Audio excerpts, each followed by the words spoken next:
Caros alunos, bom dia, boa tarde, boa noite. Aqui é o professor André, da Escola de Engenharia de São Carlos, para mais um vídeo a respeito agora de veículos rodoviários, né, dando a continuação da aula passada, que nós calculamos a força tratora e agora a gente vai na parte de resistências e velocidade de equilíbrio.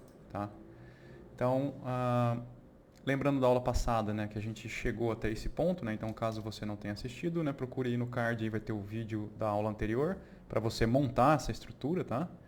De como a gente montou aqui. Então a gente chegou no final com esse gráfico, né, com as marchas desse nosso caminhãozinho aqui, do nosso cavalo mecânico, né, desse modelo aqui da Volvo, com esse motor específico, tá?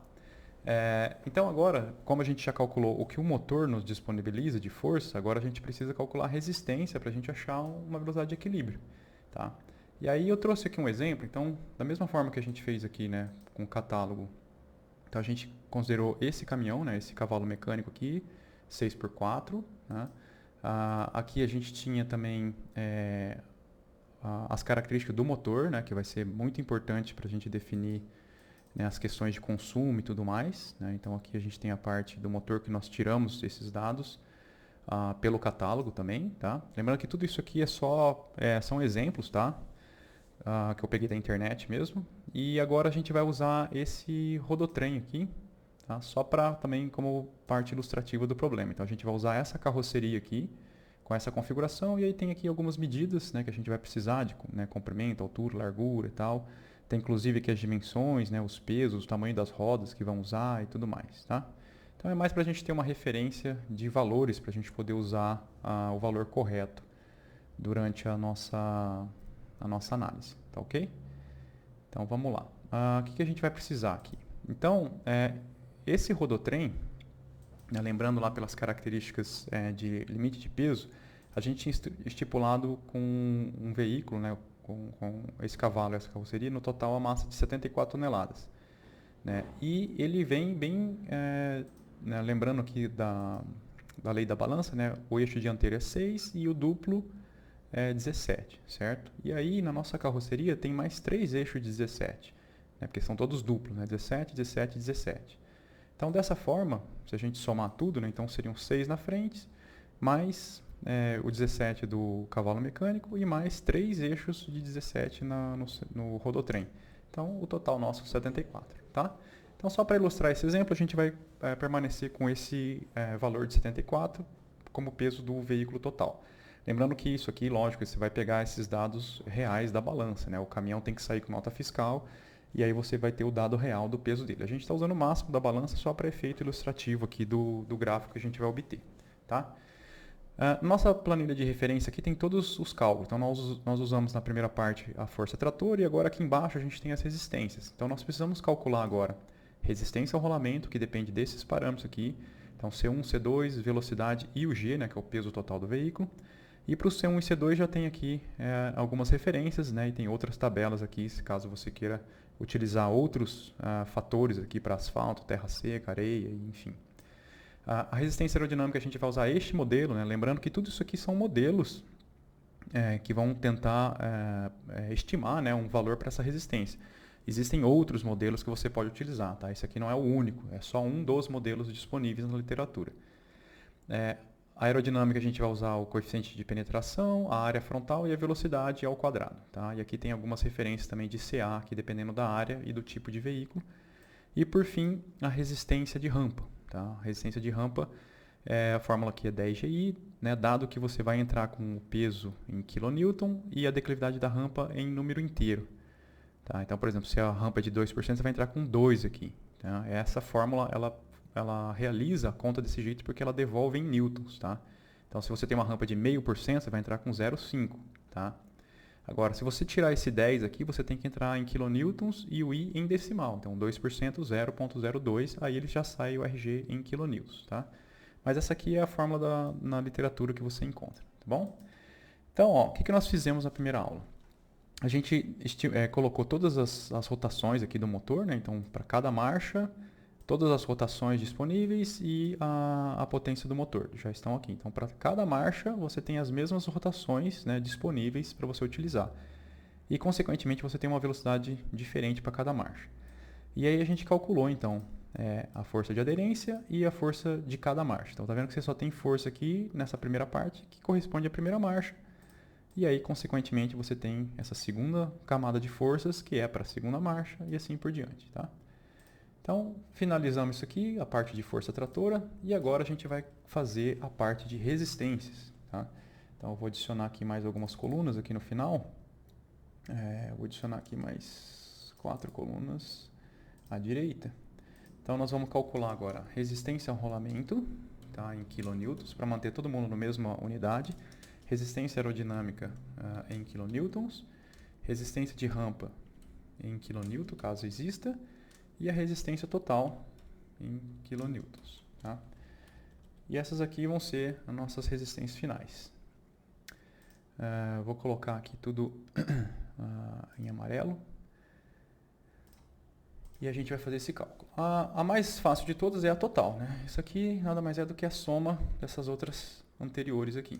Então essa vai ser a nossa fórmula que vai rolar aqui para toda a parte de baixo da nossa tabela. Lembrando que a gente está fazendo essa estrutura, né, focando aqui no que o Google Sheets entende como banco de dados, né? Então está vendo que está tudo correlacionado. Por quê? Como essas variáveis aqui de rolamento, aerodinâmica, rampa, dependem do peso, da área e principalmente da velocidade em alguns casos, então eu tenho que estar vinculado com essa coluna, tá? Então por isso que agora aqui eu tenho todas elas aqui juntas, tá? Interligadas para eu poder ver o que está acontecendo, tá bom? Então vamos lá, vamos começar a colocar cada um desses parâmetros. Então a primeira coisa eu tenho que completar aqui alguns valores. Então, por exemplo, C1 e C2 para o rolamento. Então, a gente viu aqui na nossa referência que C1 a gente pode usar o 7.6 ou qualquer um desses valores aqui, dependendo do solo. Tá? E o C2, 0.056. Tá? Então, 7,6 e 0,056. Tá? O CA, a gente vai pegar dessa tabela, então, para caminhões, né, entre a área de 6 e 9, vai variar entre isso aqui, entre 0,055 e 0,12. A área a gente tinha calculado anteriormente como a que a gente tirou do catálogo do cavalo de 2,45 por 3,95, que era realmente a área frontal do nosso cavalo mecânico. Então, se a gente olhar aqui, ó, era essa medida H e I que a gente tinha tirado. Então, aqui, ó, I 2,495 e a H, cadê a medida H e I? Aqui, H, 3,955 e 2,495, tá? Então, são essas medidas que estão aqui. Porém, agora a gente tem a nossa carroceria, que ela também vai ter uma medida. Então, de altura, que vai ser esse valor aqui desse parâmetro K, e da largura, que seria o N. Então, eu preciso ver qual é a maior área frontal, né, dos dois veículos, tá? Para compor uma única coisa. Então, aqui eu vou ter K e N, as duas variáveis, né? Então, vou aumentar um pouquinho aqui o zoom. Então, K, 3,520, tá? 3,520 m, que é a altura total, e K e N. E o N é 2,55. Tá? Então, o que eu vou fazer é o seguinte, aqui na largura, eu vou pegar o máximo entre essa aqui, que é a largura, a área frontal do cavalo mecânico, e agora o da minha carroceria, que é então 2,55 por 3,52. Então, 2,55, 3,52, tá? E agora ele vai fazer. Então, a maior área aqui é 9,87, tá? A área frontal combinando os dois ali. Então, como ficou acima aqui do meu limite, eu vou usar o 0,12 mesmo, tá? Que é essa a referência que eu tenho. Então, 0,12. Isso aqui vai ser uma constante. Certo? Tudo preenchido. Aqui a rampa, vou colocar 0% por enquanto, né? Que eu vou usar a declividade da rampa, tá? E aí agora a gente vai montar o nosso modelinho. Então a gente vai lá para nas últimas colunas. Então vamos lá. Então eu vou usar novamente, a gente está usando a fórmula LET, tá? Mas você pode fazer a convenção normal de planilha, de só a referência da célula. Então eu vou especificar. Aqui, como o parâmetro C1, né, veja aqui, C1, ele na verdade ele está pegando o valor de 1, por quê? Porque C1 é a referência de uma célula, tá vendo? C1 é essa célula aqui que está, né, tá vazia ali. Então, o que eu vou fazer? Para não dar o nome para uma referência que já existe, eu vou colocar um underline na frente, tá? Para saber também que é um fator, é um coeficiente do meu modelo. Então, o C1, ele está é aqui. Então, esse é o meu modelo. Então, o C2, ele vai estar aqui, na célula B15. Tá? E aí eu vou precisar C1, C2, o V, a velocidade, que vai estar na coluna K. Então, eu vou travar a coluna, tá? Para ele não descer. E o peso do veículo agora, que é o PBT aqui, ó, já multiplicado pela gravidade. Então, o peso é 74 vezes 9,81, tá? Que vai ser na célula B10.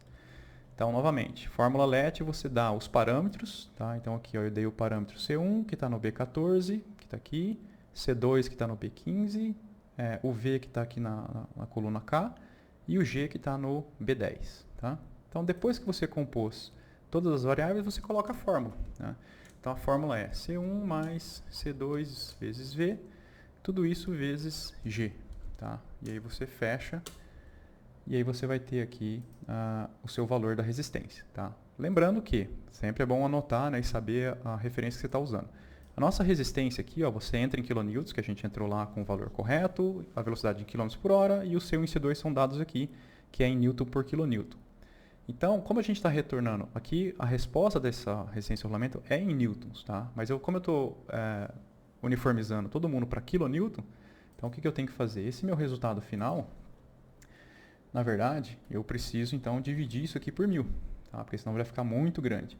Então aqui no final, depois de multiplicar por G, eu vou dividir por 1000 para transformar tudo isso aqui em kilonewton, tá? E arrasto lá para baixo para ele voltar. Então tá pronto, já tenho minha primeira resistência calculada, que é a resistência ao rolamento. Tá? Então, só conferindo a fórmula, então C1 mais C2 vezes V, tudo isso vezes G. Tá? Então, se eu entrar novamente aqui, ó, então a minha fórmula final é essa aqui, ó, C1 mais C2 vezes V, a velocidade, tudo isso vezes G, e dividir por 1000 para poder transformar em kilonewton. Tá? Joia. Então, agora vamos fazer a segunda. Então, a segunda eu vou depender de um CA, que é o coeficiente aerodinâmico, e ele está aqui na célula B16. Vou precisar da área, né, e a área vai estar lá também nos meus dados do caminhão, que é o 987, que é a célula B17. Travo tudo. E a minha velocidade, que está lá na coluna K. E eu vou travar aqui a coluna K. Tá? Então, a minha fórmula vai ser, então, CA vezes área vezes V vezes V, porque é V ao quadrado. Novamente, isso aqui, pela teoria, ele vai retornar em newtons, tá vendo? E eu preciso retornar em kilonewtons. Logo, o que eu vou fazer? Aqui no final disso aqui, eu vou dividir por 1000. Então, Opa, perdão, faltou definir aqui. Então, eu defini, ó. Deixa eu maximizar aqui. Então, ó, tem que sempre definir a variável CA e a referência.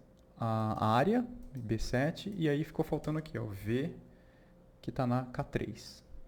Tá? Então, aí minha fórmula é CA vezes A vezes V, né, que é o V ao quadrado, dividido por 1000. E aí sim ele vai calcular. Tá vendo que a resistência é bem baixinha, né, de aerodinâmica. Mas por quê? Porque a velocidade aqui também é baixa, 2 km por hora, 3, 4, tá? Para as velocidades maiores lá, para as últimas, que são 100, 90 e tal, você vê que a resistência aerodinâmica já é maior. Inclusive, ela é maior do que a de rolamento. Tá? Joia. E aí, a última delas é o nosso RG. Então, a fórmula que a gente vai usar pode ser aquela que estava especificado lá no aqui na referência, tá? Então, 10 GI. Então, você entra em kilonewton, só que aí aqui você não entra, né, em decimal, você entra no valor da porcentagem que você vai especificar, tá? E aí eu preciso explicar um negócio aqui antes para você relembrar, né? Então, aqui está o valor em porcentagem. Então, vou colocar mais uma casa decimal aqui. Lembre que em planilhas, tá? Embora esteja porcentagem, se você mudar o padrão de número aqui para número, então, por exemplo, se eu colocar aqui 2%, você vai ver que, na verdade, né, quando está com o símbolo de porcentagem, na verdade, ele trata isso aqui como 0,2. Está vendo que eu só mudei a formatação. Esse aqui, a formatação, ele está em porcentagem. Né, quando você clica, aqui nesse exibição formatar em porcentagem, tá, ele já põe lá. E esse aqui, eu coloquei a mesma referência, tá vendo? A referência da célula de cima, só que ao invés de colocar em porcentagem, eu pedi para ele colocar como número. Então, tá vendo? Essa é a diferença. Então, tem que ficar bem atento na hora de colocar na fórmula para você não correr com esse risco. Então, se eu usar essa fórmula 10GI, então nesse caso aqui, o 2%, eu tenho que entrar ele como 2 na fórmula. Então, eu tenho que pegar esse valor e multiplicar por 100, tá? Mas é como eu falei, eu particularmente, eu gosto de, eu uso direto a fórmula G vezes I, porque o I entra em decimal mesmo, que é o que vai estar correspondendo aqui. Então, 2% é 0,02, tá? E aí eu não preciso me preocupar com a unidade.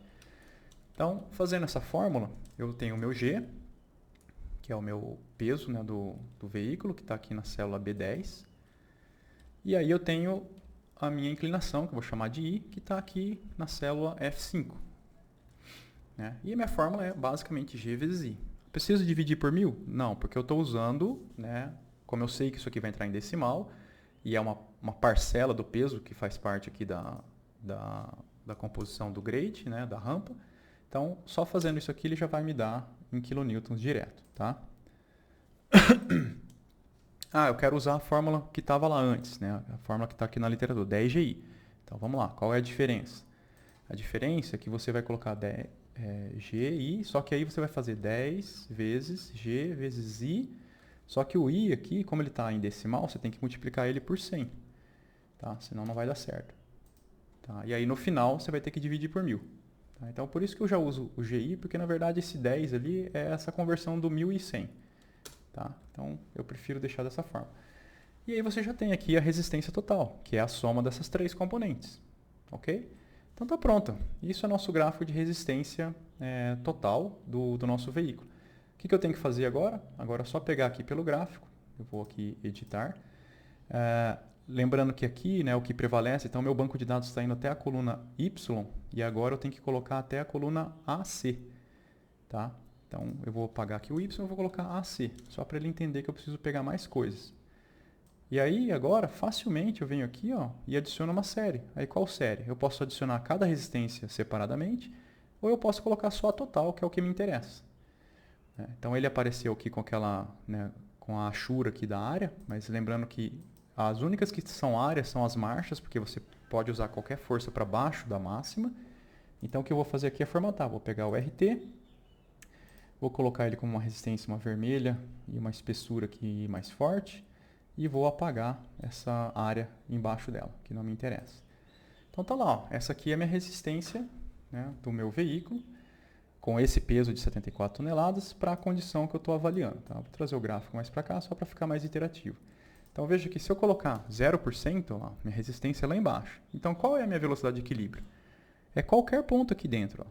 Então todos esses pontos aqui da resistência, ou seja, que a resistência é igual à minha força, são velocidades de equilíbrio. Então, eu posso andar aqui no máximo, minha velocidade vai ser aqui em torno de 60, 62, 63, 64 km por hora.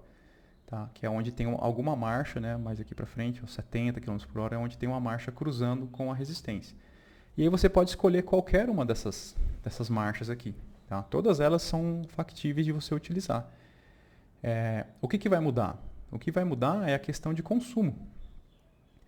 Então, você pode adotar a maior velocidade, mas ela pode ter um consumo maior. Então, você pode escolher talvez uma marcha menor. Então, sei lá, aqui é a primeira, segunda, terceira, quarta, quinta, sexta, sétima, oitava, nona, décima, 11ª e 12ª. Então, eu posso, ao invés de andar na 11ª, andar na 10ª e tentar pegar uma rotação mais econômica. Tá? E aí, como fica fácil? Aí, se você pegar uma rampa mais íngreme, tipo 8%, você vai ver que o caminhão ele vai andar com uma velocidade bem menor. Aqui em torno de 15 km por hora. Se você pegar no plano lá que a gente viu, ele vai conseguir chegar a 70 por hora. Se você pegar uma rampa menor de 2, ele vai andar aqui em torno de 40. Se você pegar uma rampa de 12%, ele vai andar menos. Tá? Então, qual é a rampa que eu consigo limite aqui para essa condição da minha aderência? Então, aqui eu considerei um pavimento bem de asfalto, que é um pavimento bom. Se eu reduzir esse pavimento para um pavimento, sei lá, de areia, alguma coisa assim, olha a minha aderência. Então, nesse caso, a rampa de 12% ele não consegue andar. Então, eu teria que pegar uma rampa menor para ele estar abaixo da aderência. Lembrando que esse azul é o meu limitante do motor. Tá? Então, eu fico com uma parte bem interativa e fácil de enxergar. né? Agora, uma coisa interessante, né, para ficar bem claro, é o seguinte, né, a gente falou que a marcha a gente pode decidir ela também pela parte econômica do motor. E aí isso a gente vai ver aqui pela descrição do motor. Ó. Tá vendo que ele não deu o consumo específico aqui de cada rotação, quanto que você tem. Tá? Mas ele deu aqui ó, o regime ótimo de utilização e o econômico, tá? Que está bem desenhado aqui. Ó. Então, o ótimo está aqui entre rotação de 1.050 e 1.300 e o econômico entre 900 e 1.400. Então, eu vou pegar esse econômico aqui, ó, de 900 a 1.400, como a minha rotação econômica. Então, eu vou tentar sempre trabalhar meu caminhão nessa rotação para economizar combustível. Tá? Então, lembrando, 900 a 1.400. Então, vamos lá. O que eu vou fazer? Eu vou duplicar essa planilha, tá? Para aproveitar tudo que eu já fiz aqui. E eu vou colocar aqui econômico. Tá? Então, qual vai ser a alteração que eu vou fazer? Eu vou colocar o gráfico um pouco para lá, porque eu vou aproveitar tudo que eu já fiz. A única coisa é, bom, como que a gente viu lá? O motor, então, é de 900 a 1.400, que é o econômico. Então, o que eu vou fazer? Ó, de 900 até 1.400, ó, isso aqui eu vou pintar aqui de verde, né, verdinho mais claro, para dizer que é minha banda econômica. Ou seja, se eu calcular, né, porque aqui a gente calculou para tudo, para toda a rotação disponível do meu motor, né, de 800 até 2.100.